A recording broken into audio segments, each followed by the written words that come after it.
Salut à tous, on se retrouve pour une petite vidéo pour le Astar Season d'un article tiré de Sota Watanabe, le CEO de Astar, s'intitulant Astar Season is coming.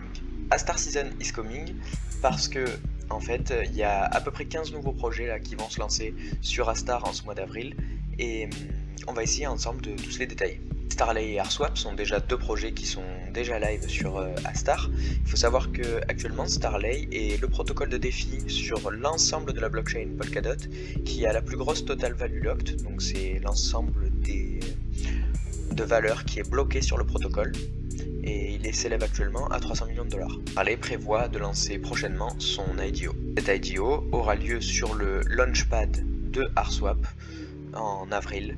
Et ça sera le premier projet du coup à être répertorié dans le launchpad de AirSwap. Pour ce qui est des nouveaux produits, des nouveaux protocoles, on va regarder ADAO. ADAO, qu'est-ce que c'est? Ça va être un projet basé sur le dApp staking de Astar et qui a pour objectif de rétribuer les stackers en fait en leur donnant à la fois les récompenses du projet et à la fois les récompenses basiques du dApp staking. Alnair, un protocole de finance décentralisé qui lui se présente comme un yield optimizer, c'est-à-dire que l'idée c'est de faire pour vous de l'auto-compounding dans des pools de liquidité et finalement être un outil de management de tout votre défi. Astrid DAO, il prévoit de proposer un stablecoin avec une sorte de multi-garantie sur Astar Network. L'idée c'est de pouvoir faire en fait de l'emprunt dépôt sur Astrid DAO, de déposer du collatéral et par le vote d'augmenter le poids de récompense d'un pool de liquidité. Encore une fois, je pense qu'on est face à un outil de managing de finances décentralisées. Starfarm, un petit peu de game fee. Donc la game fee c'est la contraction si vous voulez de gaming et de finance. Un petit peu de game fee en fait orienté sur le dApp staking qui aura pour but en fait finalement de rendre un petit peu plus ludique le dApp staking avec l'idée voilà de collecter, de farmer au sens propre du terme en tant que petit fermier sur Astar Network. Ici vous voyez le protocole intitulé Abri à cause de la traduction par Google en automatique. On est bien face au projet Avolt. Avolt, qu'est-ce que c'est? C'est un agrégateur finalement, un yield agrégateur, c'est-à-dire que un petit peu comme Alnair, vous allez pouvoir en fait faire du managing de défis directement depuis la plateforme Avolt avec l'idée de, encore une fois, de faire de l'auto-compounding sur vos pools de liquidité. Et il propose également aussi une solution assez unique qui va être de pouvoir swapper directement un jeton en LP token. C'est-à-dire, je prends l'exemple, j'ai du Astar et je veux me mettre dans une pool Astar USDC. En fait, vous allez rentrer votre montant de Astar et en un clic ou deux clics peut-être, vous allez avoir votre Astar coupé en deux pour avoir de l'Astar et de l'USDC et directement le déposer en pool de liquidité.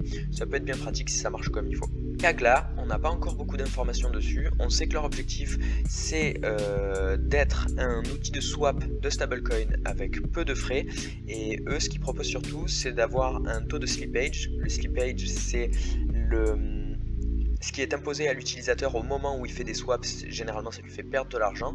Eux ils se voudront être le plus proche possible du taux réel du stablecoin proposé et finalement permettre à l'utilisateur de swapper à moindre frais.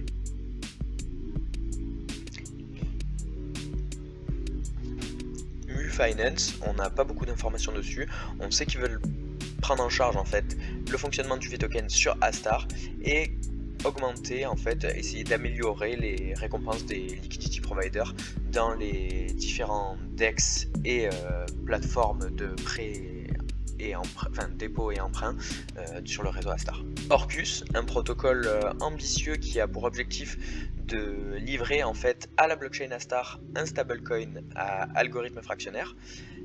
Je pense qu'ici l'idée c'est de permettre à Astar Network en fait de disposer de son propre stablecoin au même titre que Karura et Akala disposent du KUSD et de la USD. Sirius Finance, on en a déjà parlé dans la dernière vidéo. Sirius Finance ils veulent être un AMM pour stablecoin, cross-chain.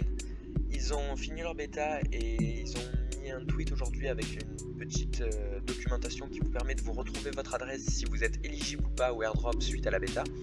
Leur plateforme elle est vraiment agréable à utiliser, on voit qu'ils veulent se spécialiser à fond dans l'utilisation des stablecoins sur la blockchain Astar. À voir mais très prometteur pour la suite. Banque des étoiles, on est encore face au problème de la traduction de Google. Starbunk, du coup, Starbunk, un fork finalement du protocole Balancer V2. L'idée c'est d'ajouter des incentives en fait à participer à Star Network, les différents protocoles. Encore une fois, je pense qu'on est sur un projet de défi. On verra ce qu'il nous propose par la suite. Merci en tout cas à tous d'avoir suivi cette vidéo. Vos retours sont nombreux et c'est toujours agréable de vous lire. J'espère que le travail qu'on fait vous plaît et je vous dis à bientôt pour une prochaine vidéo. Bye bye.